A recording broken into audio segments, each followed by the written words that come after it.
જિલ્લા collector doctor Saurabh પારઘીના અધ્યક્ષસ્થાને નાગરિકોની સુરક્ષા જાગૃતિ અંગે મોકડ્રીલના આયોજન અંગે બેઠક યોજાઈ। પહેલગામ હુમલા પછી ભારત પાકિસ્તાન વચ્ચે તણાવભરી સ્થિતિ સંદર્ભે કેન્દ્રીય ગૃહ મંત્રાલય તમામ રાજ્યો અને કેન્દ્રશાસિત પ્રદેશોને તારીખ 7 મેના રોજ નાગરિક સંરક્ષણ મોકડ્રીલ હાથ ધરવા માટે નિર્દેશ આપ્યો હતો, જેને અનુસંધાને જિલ્લા કલેક્ટર ડોક્ટર સૌરભ પારઘીના અધ્યક્ષસ્થાને મોકડ્રીલનું આયોજન અંગે મહત્વપૂર્ણ બેઠક યોજાઈ હતી। સૂચિત એક્શન પ્લાનની સમીક્ષા કરાઈ હતી અને પ્રેસ કોન્ફરન્સ યોજી હતી।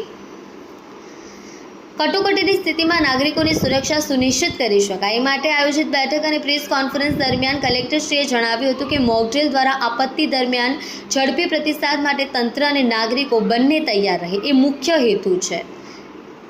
7મી સાંજે 4 થી 8 વાગ્યા દરમિયાન મોકડ્રીલ યોજાશે। સાંજે 4 વાગે સાયરન વાગશે। 7:30 થી 8 દરમિયાન બ્લેકઆઉટ કરવામાં આવશે। સંભવિત યુદ્ધની સ્થિતિમાં નાગરિકોને સુનિશ્ચિત અને જાગૃત રાખવા માટે મોકડ્રીલ યોજવાની હોવાથી નાગરિકોએ ભયભીત ન થવા, અફવાથી દૂર રહેવા તેમણે ભારપૂર્વક કહ્યું હતું। મોકડ્રીલ એ માત્ર લોકોને સતર્ક અને જાગૃત કરવાનો સામૂહિક અભ્યાસ હોવાથી ઓપરેશન અભ્યાસ નામ આપવામાં આવ્યું। એમ જણાવી કલેક્ટરશ્રીએ ઉમેર્યું કે સુરક્ષા તંત્ર નાગરિકોની પૂર્વ તૈયારીનો ઓપરેશન અભ્યાસનો હેતુ છે। સુરત શહેર અને જિલ્લાના 5 થી 6 સ્થળોએ મોકડ્રીલ યોજાશે, જેમાં કટોકટીની સ્થિતિમાં સંભવિત હવાઈ હુમલા, આગ જેવા કિસ્સામાં બચાવની કામગીરી, ઇજાગ્રસ્તોને હોસ્પિટલ લઈ જવાની વ્યવસ્થા, ફસાયેલા વ્યક્તિઓને સુનિશ્ચિત સ્થળે લઈ જવાની કામગીરી કરવામાં આવશે। ઇમરજન્સી શરૂ કરવામાં આવશે। પોલીસ કમિશનર અનુપમસિંહ ગહેલોતે જણાવ્યું, જાહેર સલામતી માટે ઓપરેશન અભ્યાસ મોકડ્રીલ માટે પોલીસ તંત્ર સજ્જ છે। બ્લેકઆઉટ દરમિયાન તમામ ટ્રાફિક સિગ્નલ બંધ રાખવામાં આવશે। લોકોએ ભયભીત ન થવા અપીલ કરી। રેસ્ક્યુ, બચાવ, રાહત માટે પોલીસ, આરોગ્ય સેવા, ફાયર સહિતના મહત્વના વિભાગોને સતર્ક રાખવા માટે પોલીસ તંત્રની તૈયારીઓ વિશે માહિતી આપી।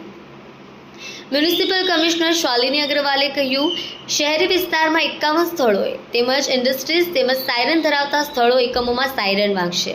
સાંજે 7:30 થી 8ના બ્લેકઆઉટ દરમિયાન શહેર જિલ્લાની street lights, outdoor display boards, hoardings, દુકાનો, શોરૂમ્સની નિયોન સાઇન લાઇટ્સ, ટ્રાફિક સિગ્નલો, ઇન્ડસ્ટ્રીઝની લાઇટ્સ, ઘરની લાઇટ્સ બંધ રહેશે।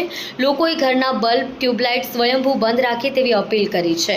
બેઠકમાં જિલ્લા વિકાસ અધિકારી શિવાની ગોયલ, જિલ્લા પોલીસ વડા હિતેશ જોયસર, નિવાસી અધિક કલેક્ટર વિજય રબારી, પ્રાંત અધિકારી વિક્રમ ભંડારી સહિત પોલીસ, આરોગ્ય સેવા, ફાયર સહિતના મહત્વના વિભાગોના અધિકારીઓ ઉપસ્થિત રહ્યા હતા।